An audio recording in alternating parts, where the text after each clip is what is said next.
Mon cursus scolaire, il est très chaotique, il est très particulier. Bonjour à tous, bienvenue dans cette vidéo. Je m'appelle Tariq, je suis producteur, éditeur et artiste à succès, plusieurs fois certifié disque d'or et de platine. Et aujourd'hui, j'aide des artistes et des producteurs indépendants à vivre de leur musique.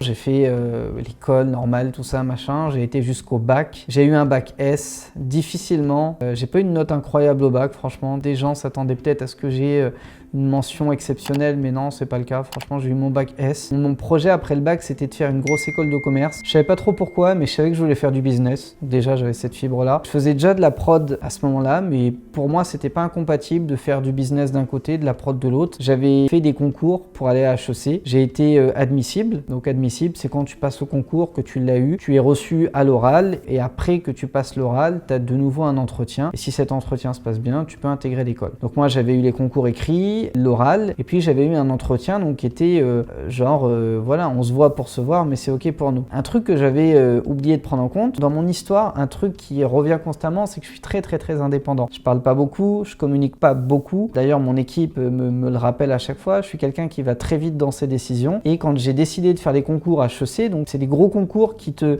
font faire qui t'ouvrent des portes de plusieurs écoles. Il y a eu HEC, il y a eu l'ESCA, l'ESSEC et d'autres écoles. J'avais fait ça sans le dire à mes parents. J'avais eu les concours, je l'ai pas dit spécialement, je sais plus pourquoi, j'ai été aux oraux, je les ai eus, je l'ai pas dit spécialement. Et quand j'ai été à l'entretien, je m'étais dit ok, dès que j'aurai le dossier d'inscription, j'irai voir mon père et puis je lui dirai voilà, j'ai eu ça, c'est cool, je vais pouvoir démarrer, donc je vais être à Paris, donc je serai pas très loin de Dreux, etc., etc. Et en fait, à cet entretien-là, je réalise que je m'apprête à m'engager dans 5 ans d'études, donc c'était 5 ans, 2 ans de prépa intégrée et 3 ans d'école de commerce, dans une école où toutes les personnes qui étaient à côté de moi n'étaient que des fils à papa ou des gens très riches, donc des gens qui avaient des moyens, du réseau, etc. Et la dame, en fait, qui m'a reçu pendant cet entretien, me dit voilà que j'ai un profil très intéressant, que mon côté justement indépendant faisait peur quand même, donc il fallait que j'apprenne à le canaliser, tout ça, mais aucun souci. Elle me dit voilà, vous allez vous loger comment, pour les frais d'inscription, comment vous allez faire, etc. Et en gros, elle me dit que je vais en avoir pour 7 000 € par an, donc pendant 5 ans, plus